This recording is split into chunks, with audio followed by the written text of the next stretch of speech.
Betul itu mahal sekali. Ya kalau di Indonesia mahal, kalau di sini murah. Orang cleaning service saja di Australia bisa beli Harley. Itu kan sebenarnya kan tidak fungsinya untuk itu. Lampu hazard itu bukan untuk konvoy. Gitu. Kalau di Indonesia sekali konvoy disalip orang marah. Di sini nggak bisa konvoy. Tapi yang uniknya kalau di Indonesia kan banyak parkir khusus perempuan ya. Di sini nggak ada parkir Nggak ada. khusus perempuan. Ini adalah sebuah jurnal perjalanan dari mimpi dan impian yang telah terbendung sangat lama. Menjelajahi dunia dengan petualangan kami sendiri bersama keluarga kecil kami. Ilko, Iel, Ranesya, Tio, dan mobil kesayangan kami Cappuccino. Kami, Journey of Wonder Family.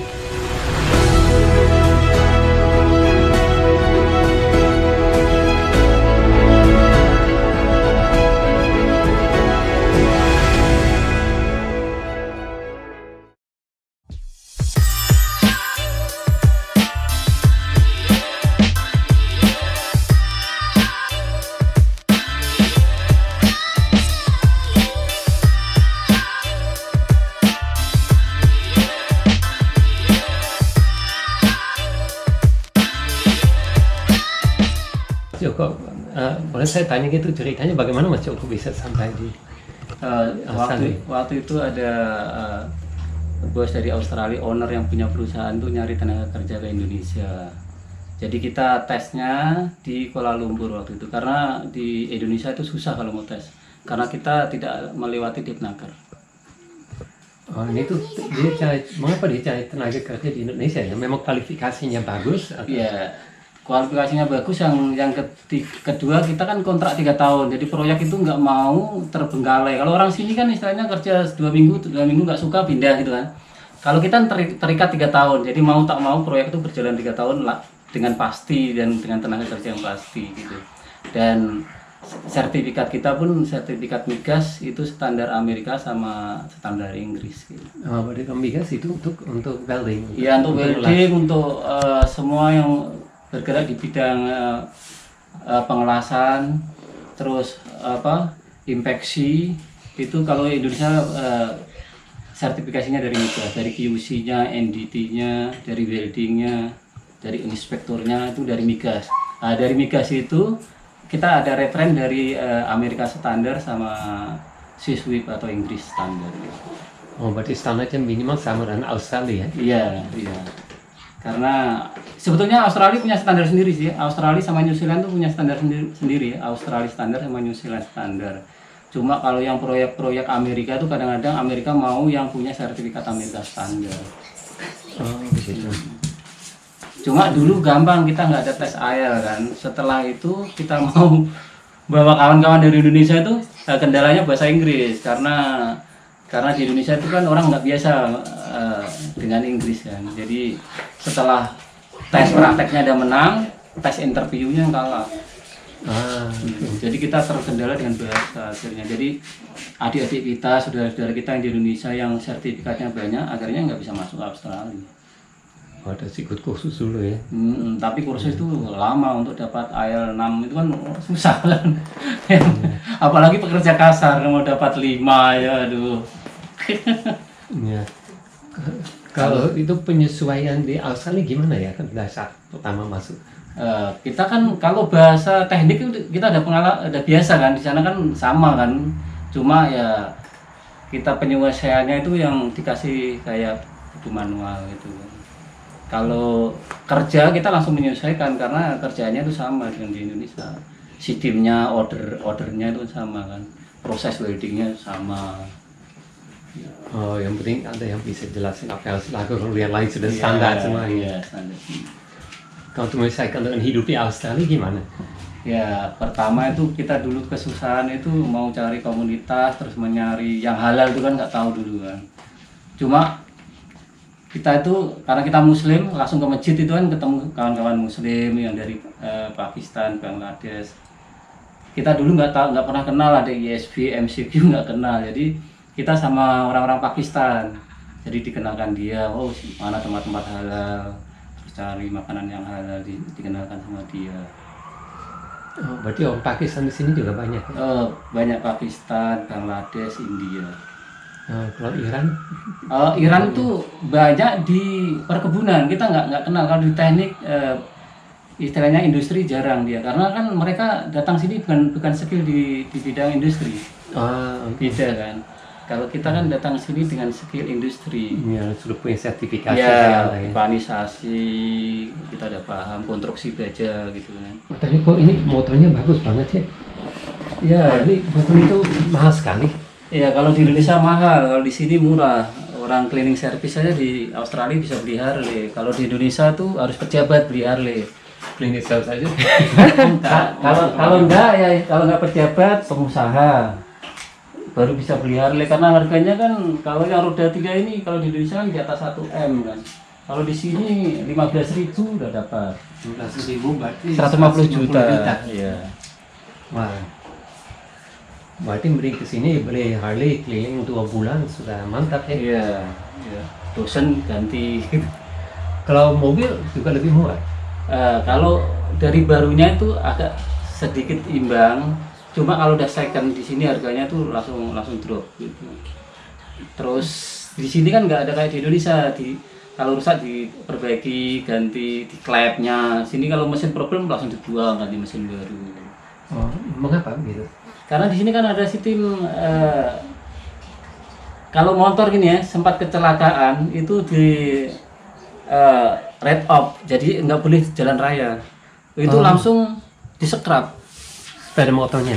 Iya, cuma rangkanya itu kalau sempat ada yang kecelakaan, mesinnya kan bagus kan, tapi kan bodinya itu nggak boleh jalan raya, itu langsung di cancel. Gitu. Oh, berarti nggak boleh diperbaiki lagi. Perbaiki, makanya dijual murah. Cuma kalau spare partnya kayak mesin apa itu kan masih bisa dipakai kan. Dan di sini ganti mesin itu nggak masalah. Oh, Karena bukan barang curian kan, misalnya ada jual beli. Gitu. berarti kalau bodinya dipretelin bisa, nanti Iya. kita cuma beli Iya. bagian, tapi secara utuh nggak boleh dipakai. Nggak boleh dipakai karena ada pin numbernya itu kan, nomor rangka, nomor mesin. Tapi kalau nomor mesin bebas, tapi kalau nomor rangka itu kan nggak boleh jalan. Kalau sistem itu dengan mobilnya sama? Gimana? Kalau dengan mobil sama? Apanya? Maksudnya kan habis tabrakan atau Oh apa? iya sama. Makanya di sini di rekes-rekes tuh murah kan. Tapi kan spare partnya masih bagus, bisa kita ambil. Cuma mobilnya, tapi kan yang punya itu udah dapat ganti rugi dari Ya, asuransi. insuran. Jadi nggak masalah dia. Iya. Justru kadang-kadang kalau kita tuh naik motor kalau bahaya kita lepas aja kadang-kadang. Karena nanti kan diganti insuransi. Iya. Jadi jangan terlalu risiko mempertahankan motor kita jatuh gitu. Kalau bahaya lepas aja. Tinggal laporan ke asuransi, ini kita kecelakaan nggak bisa dipakai lagi, ganti baru dengan perjanjian waktu ngaplay itu kan. Iya. Nah, jadi nggak ribet gitu. Oh, itu menarik juga kali Indonesia semuanya diperbaiki, diakalin, pokoknya yang penting bisa jalan ya. Karena itu berisiko sebetulnya, karena sudah nggak pilihan lagi itu kan. Iya. Nggak pilihan, nggak safety lagi. Bisa ada sisa agak bengkok ya. Iya, tapi kan di Indonesia kecepatannya kan nggak kayak di sini kan, di sini kan Ngebut-ngebut. itu kalau memang sasisnya ada miring sedikit kan bahaya, membahayakan. Ya kita aja ya sekarang ada jalan tol yang kosong itu enak sih. Cuma misalnya bisa ngebut kita 100 bisa, tapi banyak tempat cuma berapa 80 ya. 80-90. Di Indonesia kan? Untuk maksimum kalau di Indonesia. Enggak, masih bisa 110. Terus di sini tuh kalau jual beli motor atau mobil itu harus ada roadworthy, harus ada surat dari bengkel kalau mobil ini layak dipakai. Oh. Kalau di Indonesia kan nggak ada, ya kan nggak ada surat dari bengkel, nggak ada. Di sini bengkel yang menentukan mobil motor ini bisa dipakai. Layak apa enggak? Oh. Nah, itu surat dari bengkel itu Quincy Transport terpercaya dari surat dari bengkel tuh. Oh ini mobil ini layak dipakai. Oh, Mobil ini layak sesuai dengan standar Iya, pemerintah ya. Tapi iya. bukan dia ngecek sampai detail mesin. Enggak, yang penting dasar-dasarnya aja lah. Kadang-kadang kalau banyak gundul sedikit dia nggak mau kedalamannya berapa, atau remnya harus pakem betul gitu aja. Yang inti-inti aja. Ya, safety ya. Nah, safety. Jadi jangan sampai nanti hujan di rem meluncur gitu kan. Ya, mungkin kan banyak pembeli yang nggak mengerti mobil ya. Yang penting rodanya 4 ya udah jalan. Iya, kalau udah ada surat dari bengkel ya udah berarti udah layak bisa dibeli.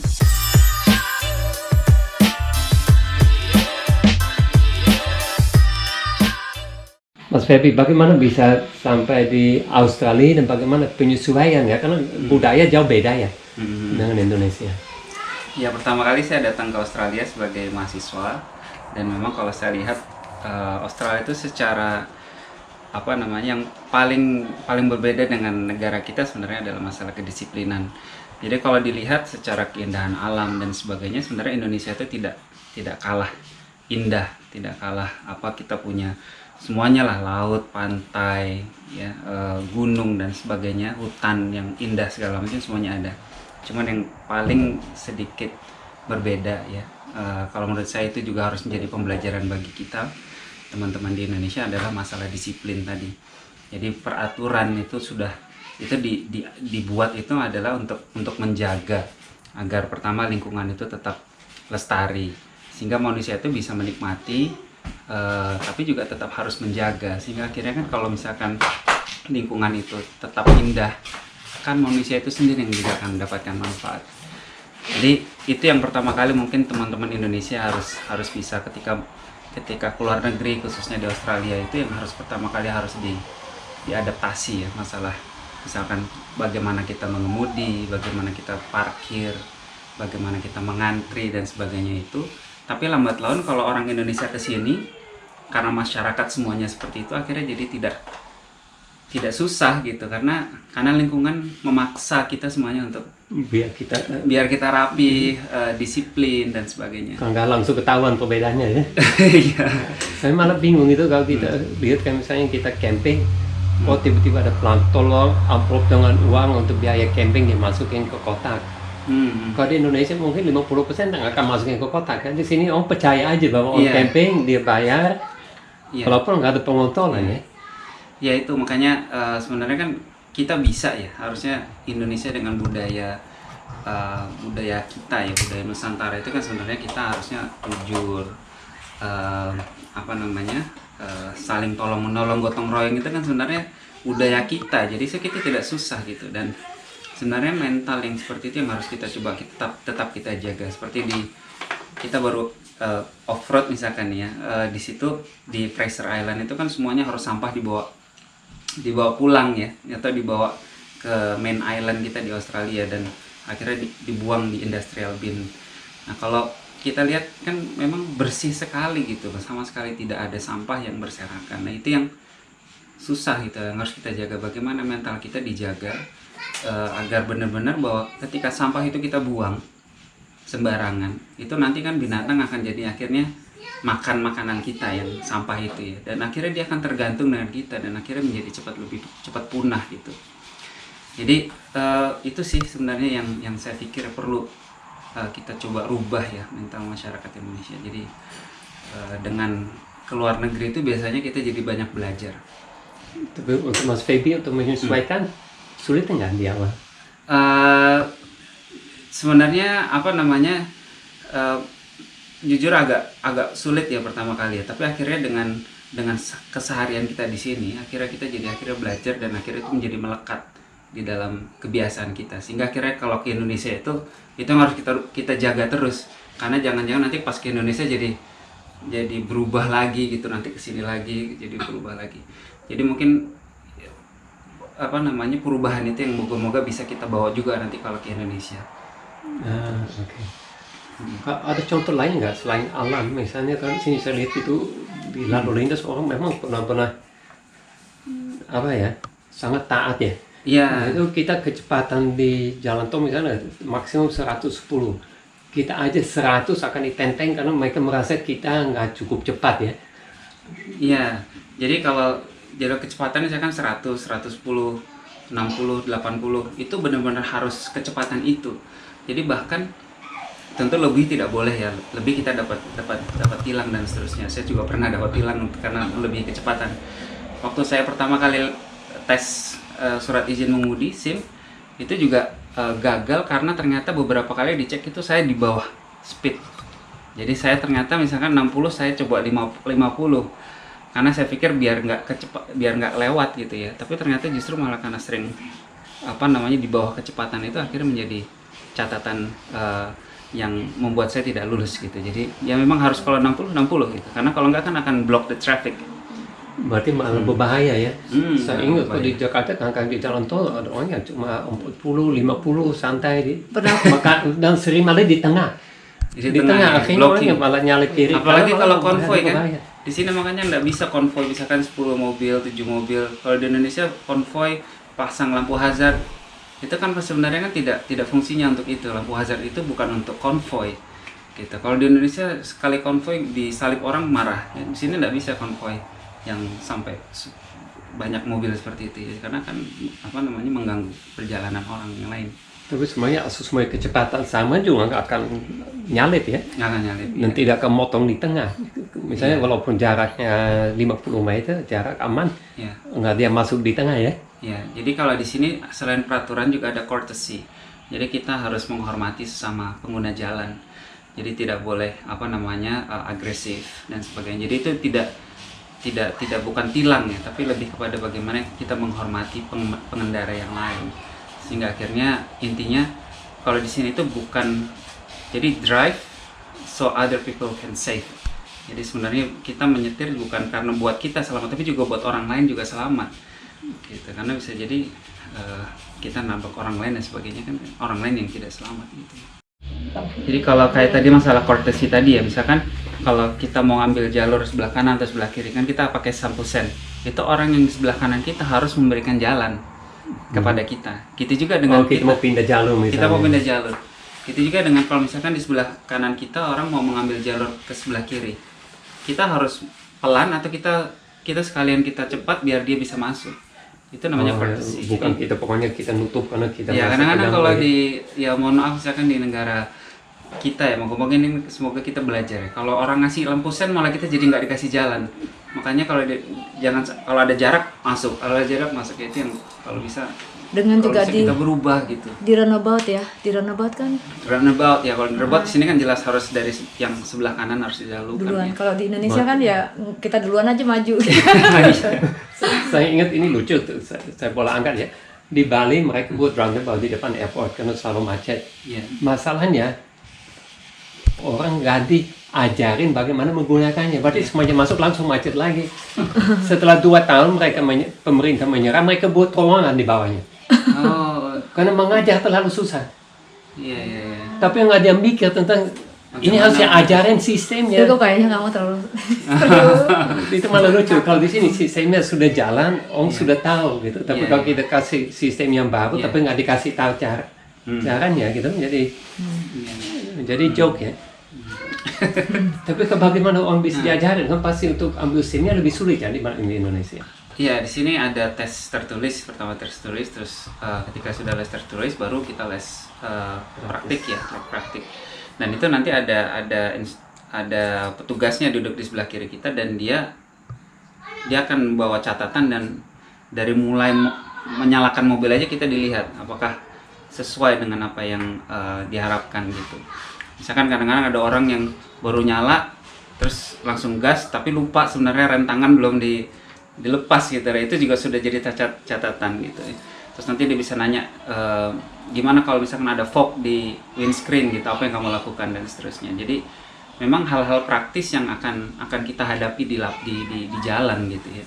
Karena nanti dicek masuk ke jalan raya, disuruh mundur 10 meter atau 15 meter. Apakah kita ngecek tiga titik poin kanan, kiri, depan, atau sampai kita buka juga ngelihat ke belakang. Jadi memang sangat menurut Ketat. saya sangat ketat ya, dan memang karena itu yang sebenarnya dibutuhkan.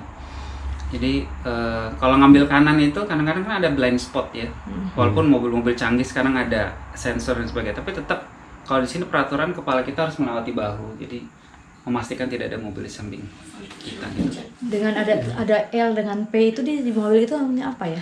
Ya itu kalau L itu learner gitu ya, dan P itu baru dapat SIM. Itu biasanya orang yang baru pertama kali dapat SIM, itu dia dapat P hijau, P merah. Itu nanti ada peraturannya, misalkan harus kalau bawa mobil tuh nggak boleh dia zero tolerance misalkan dari alkoholnya. Jadi sama sekali tidak boleh minum alkohol sama sekali. Terus juga mengendara itu nggak boleh di bawah umur. Penumpangnya itu tidak boleh yang di bawah umur itu tidak boleh selain keluarganya sendiri. Karena kan biasanya kalau anak-anak baru belajar sama teman-temannya jalan-jalan dan sebagainya, itu yang berbahaya. Karena semakin dia rame-rame gitu, semakin dia agresif kelihatannya gitu ya. Nggak aware juga ya? Iya, nggak aware. Kalau adeknya itu nggak apa-apa, tapi kalau teman-temannya SMA segala macam itu ya nggak boleh. Sampai kapan tuh dia naik misalnya dari merah terus ke apa gitu?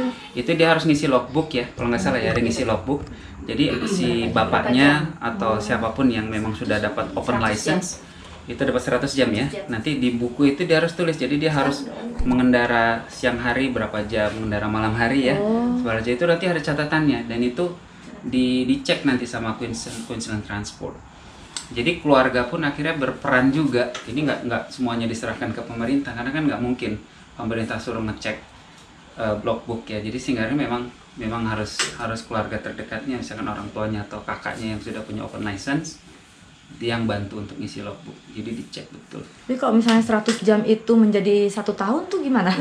Misalnya jarang dipakai, bisa saja. Makanya kadang-kadang kalau teman saya itu yang dia akhirnya misalkan jarak, oke, Sabtu Minggu kita jalan-jalan, tapi kamu yang nyetir biar kamu dapat 3 jam, 4 jam, 5 jam. Jadi kayak jam terbangnya itu ya, kalau orang pilot gitu kan, jadi jam terbangnya itu memenuhi sudah yang disyaratkan gitu.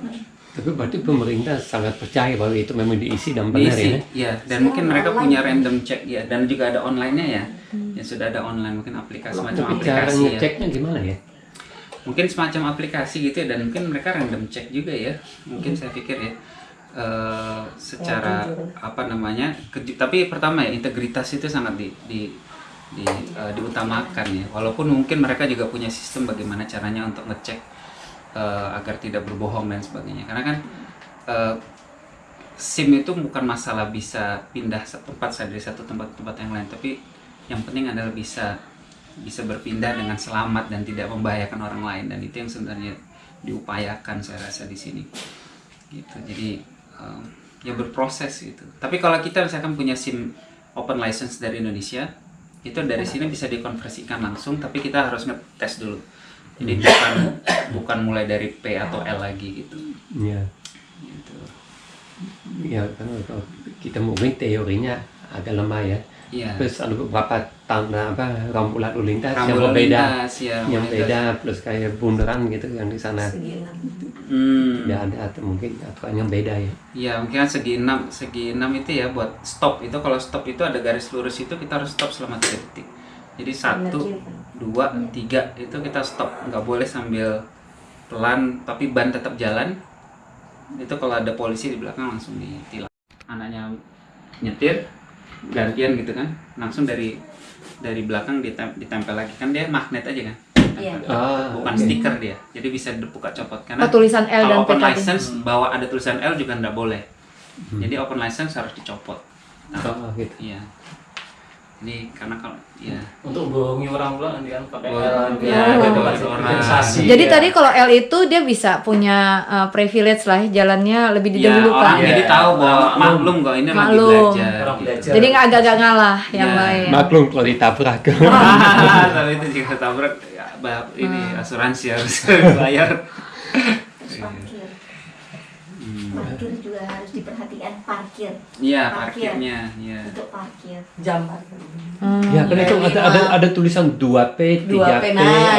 Itu maksudnya apa tuh? Saya juga bingung. 2P 2 jam, berarti 4 jam. 2 jam 2 maksimum. Tapi kalau ada 2P saja itu berarti tidak bayar, tapi 2P parkir meter. hanya maksimum 2 jam. 2 jam. Tapi kalau 2P meter, ada meternya berarti harus bayar. Dan hanya 2 jam. Jadi walaupun kita mampu bayar 10 jam, di situ kamu hanya bisa bayar parkir 2 Mesti jam. pindah habis itu. Karena gantian sama yang lain gitu. Iya. Gimana cara ngeceknya? Ayo. Gimana Dari cara mana kalau kita cuma 2 jam? Iya. Kan Kalau di itu kan ada stiker Kalau ya? Sekarang sih nggak pakai stiker lagi. Sekarang semuanya sudah pakai apa namanya? Mereka sudah kayak pakai handphone gitu. Online ya? Ini kalau yang 2P tanpa meter. 2P tanpa 2P. meter. Kalau 2P tanpa meter biasanya si petugasnya itu Clean. pakai semacam kapur di ban kita dicoret. Gitu. Maksudnya Nanti kita dia muter misalkan dia muter sudah 3 jam, mobil kita masih ada di situ. Nah, baru mati lagi. Ya, tapi itu masih manual ya gitu ya. Tapi kalau yang memang sudah 2P meter, dia cuma punya alat ini sama printer di pinggangnya biasanya. Kalau ini udah lebih langsung keluar tilang, ya, taruh di itu apa namanya wiper. Ya, Oke. kita agak bingung kan ditilang karena parkir, karena kita cuma parkir mau cuma cek Iya, iya.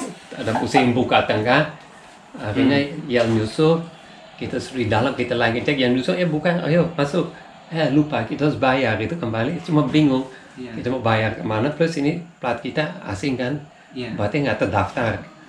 Cuma nanti kalau sudah keluar lagi, Iya. Pasti kena. begitu kena atau itu tidak masuk ke sistemnya, apakah mereka akan cek Iya. lagi? Gitu. Pasti kena lah, pasti dicek ke Pasti sistem. dicek, mungkin ya kelihatan tahu dia nomor Indonesia Iya. gitu ya. Mungkin nanti nggak tahu, mungkin dikirim Kena KJRI, aja. saya nggak tahu juga. Mungkin ya karena seharusnya polisi nggak Terus nyamuk ke parkir yang customs. ini, yang apa? Disable. Disable, Disable. ya, atau ada disable, semacam-macam di sini.